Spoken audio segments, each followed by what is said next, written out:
તો અરવલ્લી જિલ્લાના મોડાસા તાલુકાના સાકરિયા ગામ નજીક સરકારી પૌષ્ટિક આહારના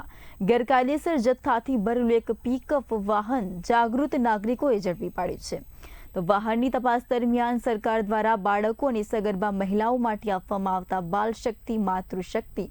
અને સ્વ આટાનો મોટો જથ્થો મળી આવ્યો હતો। કુલ 305 બોરીઓની આ જથ્થો મળી આવતા વાહન ચાલક મોડાસા રૂરલ પોલીસને સોંપવામાં આવ્યા હતા। પ્રાથમિક પૂછપરછમાં માલ મહીસાગર જિલ્લાના ખાનપુર તાલુકાના ગોડાઉનમાંથી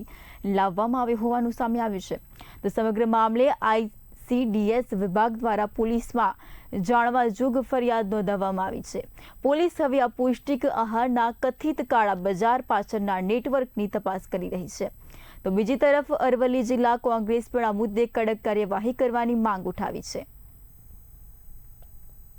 ઘટનાક્રમ બહાર આવ્યો અરવલ્લી જિલ્લાની અંદર ICDS વિભાગનો જે માલ કે જે આ શાળામાં ભણતા આપણા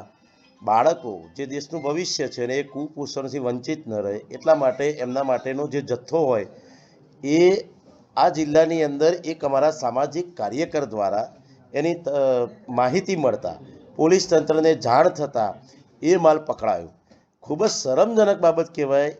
કે આવો ICDSનો જે બાળકો માટેનો જે સામાન હોય તે બીજા જિલ્લામાંથી આ જિલ્લામાં આવે એ ક્યારે શક્ય જ ન હોવું જોઈએ। એ શક્ય જ્યારે બન્યું છે તે સ્પષ્ટપણે દેખાય છે કે તંત્રની બેદરકારીના કારણે ક્યાંક ને ક્યાંક સરકારના મિલીભગતના કારણે આ જે માલ પકડાયો છે એ અરવલ્લી જિલ્લામાં અમારા એક આગેવાન દ્વારા પકડવામાં આવ્યો છે। પણ દુઃખદ બાબત એ કહેવાય કે આ સામાન જે શાળાઓમાં આપવાનો હોય એ અહીંયા રસ્તાઓમાં બીજા જિલ્લામાંથી બીજા જિલ્લામાં જતો હોય તો આ કેટલો મોટો એક પ્રકારનું જેને કૌભાંડ કહી શકાય કે આ તો એક ગાડી અહીંયા પકડાઈ 300 પેકેટ જેટલો માલ પકડાયો, પણ આવો તો કેટલો બધો માલ ગેરવલ્લે થતો હશે અને સરકારની આંખ નીચે જ આ થતું હોય તો આ એક યોગ્ય 23/6/2024 ના રોજ મોડાસા રૂરલ વિસ્તારના સાકરિયા ખાતેથી મોડાસાના જાગૃત નાગરિકો દ્વારા એક પિકઅપ ડાલુ રોકવામાં આવે અને એનો નંબર છે GJ18W 3549 નંબર છે। એ ડાલાની અંદર ગુજરાત સરકારના ફોર્ટિફાઈડ લેન્ડવેડ કમ્પોઝિટ ફૂડ જેમાં બાલ શક્તિ છે એની 10 કિલોની 200 બોરીઓ, માતૃશક્તિ છે એમની 10 કિલોની 100 બોરીઓ તથા સત્વ આટા એમની 10 કિલોની 5 બોરીઓ મળી આવે છે। જે અનુસંધાને જે ગાડીના ચાલક હતા ડ્રાઈવર શાહરૂખ કારુસા દીવાન રહેવાસી લાલપુર હિંમતનગર ગામોને પૂછપરછ કરતા તેઓ એવું જણાવે કે આ જે આટાની બોરીઓ છે બાલ શક્તિ છે, માતૃશક્તિ છે તથા સત્વ આટા છે એ તેઓ મહીસાગર જિલ્લાના વીરપુર ખાતે આવેલ વીરપુર તાલુકાના ખાનપુર ખાતે આવેલ બાલભોગ ગોડાઉનમાંથી લઈ આવેલ છે અને તેમને ઝાકીરભાઈ મેમણ નામની વ્યક્તિને આ માલ આપવાનો હતો એવું તે પ્રાથમિક દ્રષ્ટિએ ગઈકાલે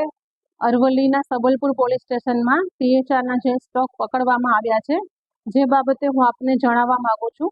અરવલ્લીમાં જે સ્ટોક પકડવામાં આવ્યો છે એ જે ગાડીના ડ્રાઈવર છે એની તપાસ અને પૂછપરછ કરતા ધ્યાને આવેલ હતું કે એ સ્ટોક મહીસાગર જિલ્લાના ખાનપુર ગામેથી લેવામાં આવેલ હતો અને એ સ્ટોકમાં બાલશક્તિના 100 પેકેટ્સ, માતૃશક્તિના બાલશક્તિના 200 પેકેટ્સ અને માતૃશક્તિના 100 પેકેટ્સ એમ કુલ 300 પેકેટ્સ PHRના સ્ટોક એ ઉપરાંત 5 સત્વ આટાની થેલીઓ પણ હતી અને આ સ્ટોક આપણા ડિસ્ટ્રિક્ટની સરહદમાંથી પસાર થતા ધ્યાને આવેલ હતું જેથી ત્યાં જપ્ત કરવામાં આવેલો હતો। આની અમોને જાણ થતાં અમારા ઇન્ચાર્જ CDPO તથા મોડાસાના CDPO દ્વારા તપાસ હાથ ધરી અને જાણવા જોગ FIR દર્જ કરવા